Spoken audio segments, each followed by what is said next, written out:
Have you ever shown up to a market and realized that your booth layout has to completely change? Well, that's exactly what happened at this past weekend's Wine and Chocolate Festival. But honestly, it turned out better than I could have ever expected. So grab a cup of tea, and I'm going to show you exactly how we adapted and made the most of our 10 by 10 booth space. Let's dive in.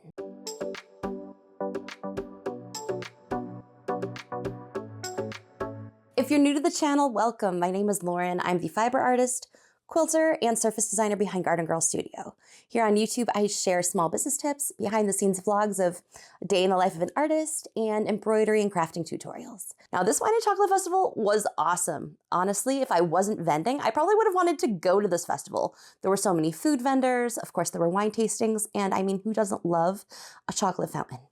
Awesome. But we did have to do some adapting. So in setting up our booth, I knew that they were going to be providing an 8-foot table. What I didn't know was just how much space it was really going to take up.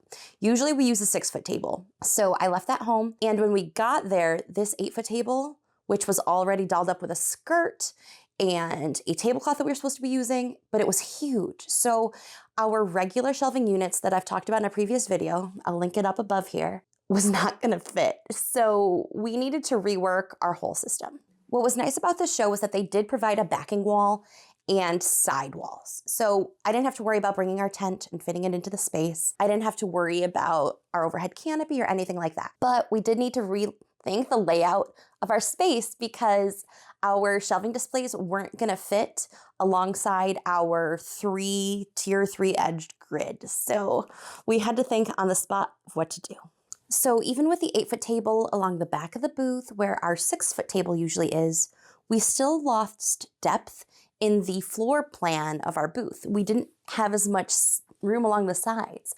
Normally I put one of our shelving units kind of close to where our 6-foot table is, but we lost that space because the 8-foot table extended nearly the entire width of the space, and we still needed room to get out from behind the table if we needed to restock our booth or leave the booth for any reason. So in order to make up for that lost depth, at first I thought we were going to have to completely eliminate that shelf that's usually kind of along the back side of our booth, but instead we made some other arrangements. So luckily we showed up early. Y'all, the benefits of showing up early, I can't describe it enough. It made it so that this experience of having to rework everything wasn't as stressful.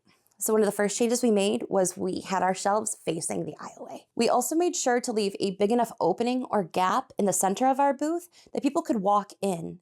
And because 2 of our shelves were actually facing out, they were sort of perpendicular to the sides of our booth. Once the customers were inside and shopping, it almost gave them like an escape from the busy aisleway so they could stay in there and browse for a little bit longer, which was really, really nice. One of the other big changes we made, we didn't have enough room for our triangle grid to sit on the outside of our booth. And because we had 2 other vendors right next to us, we had an awesome cookie vendor and a winery right next to us, we didn't have exposed sides of our booth to have our triangle grid facing outward.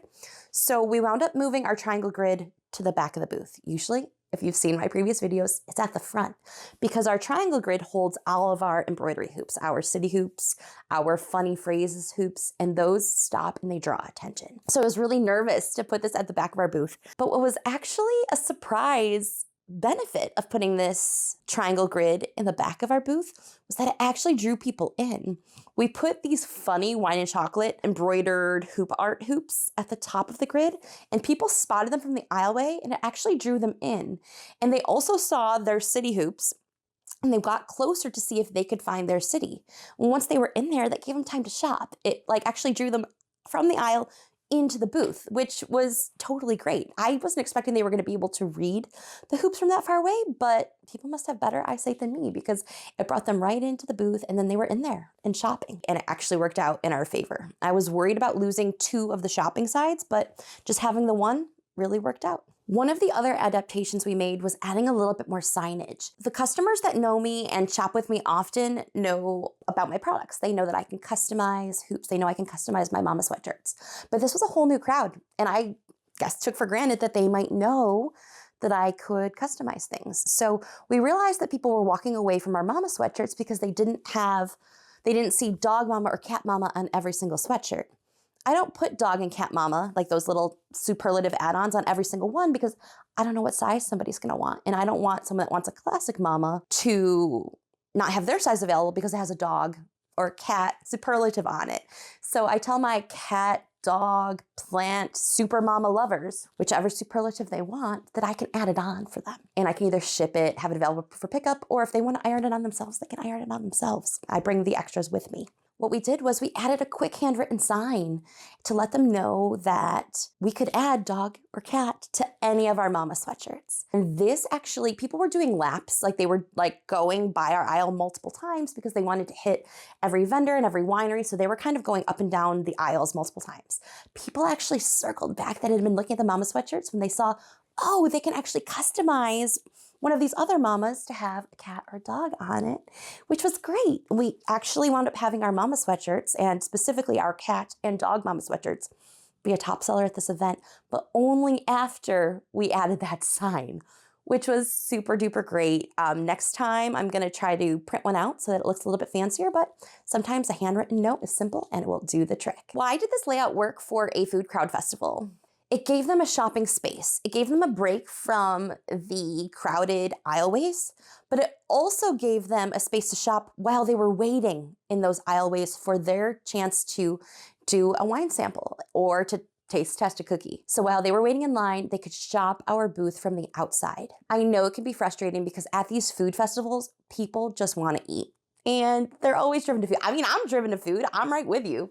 So make the most of it. If they're going to be waiting in line for food, make it so they can shop while they're waiting. You never know what they're going to find. They'll have their buddy wait in line while they cash out. It's no big deal. People know. They'll hop in their booth or they'll say, hey, while you're sipping, I'm going to go check this out. Make it worth their while. Make sure that you have those eye-catching displays facing outward. Again, I had my mama sweatshirts facing outward, and I had my bright, colorful wall of bags and pouches facing outward. I did hear that people want to start seeing some book holders, like some book cases for either their iPads, their books for like when they're putting them into a bag. So I might start developing that line, especially now that I have a whole book collection. So food for thought, I might start looking for some of those patterns soon to add to my products. But that's always good feedback. Going to these shows, listen to what your customers have to say. They're going to give you good feedback and they're going to tell you exactly what they want to see next from you. Okay, bonus tips for my craft vendors that are at food festivals. This is for you. Embrace the food traffic. I know it can be tricky.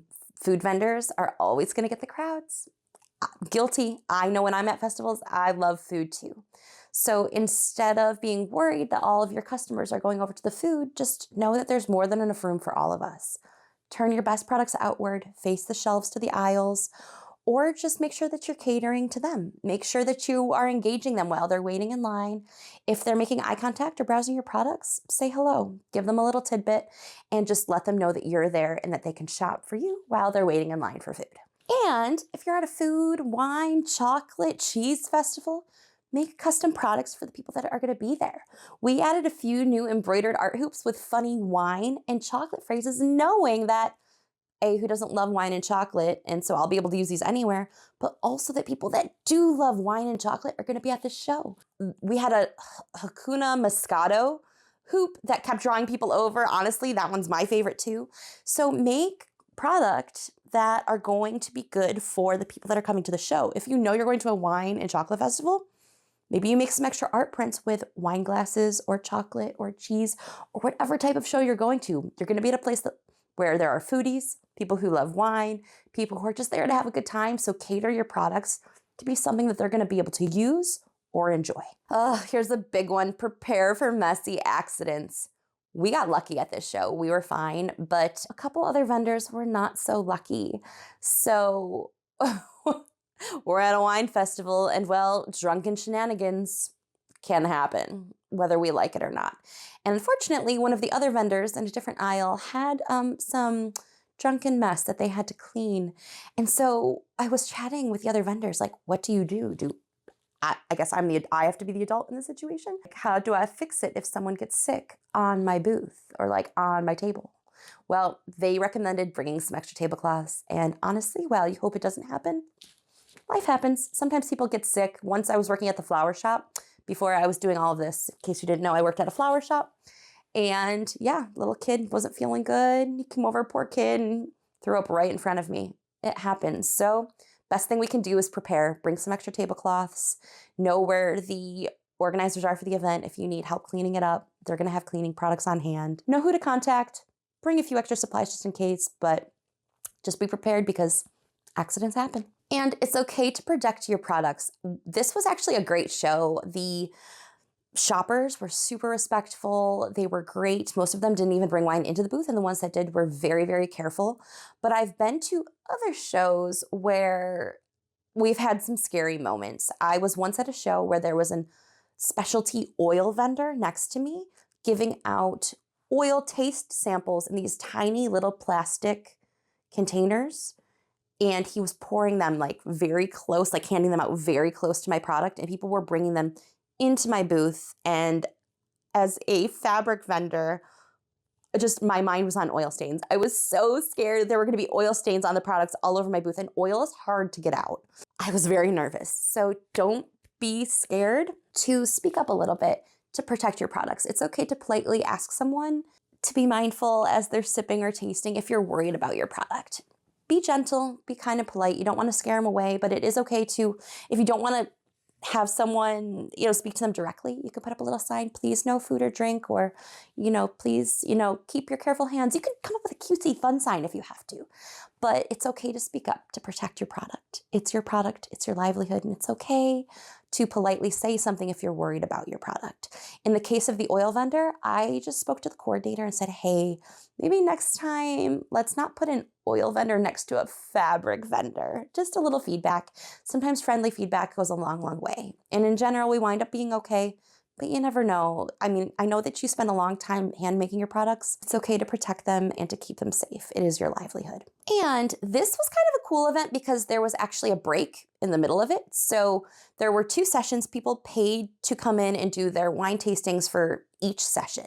So it was a ticketed event. In between sessions, they kind of scurried everybody to the exit so that the next session could come in. But in that time, there was an hour break for us to rest, to grab a bite to eat, and to network with other vendors. So don't forget to network with other vendors. If it's a good show, or even if it's not a good show, this one was great, but even if it's not a good show, ask other vendors where their favorite shows are, how they're doing, if they have any tips. That's how I got the extra tablecloth tip about if someone gets sick at my booth, what do we do?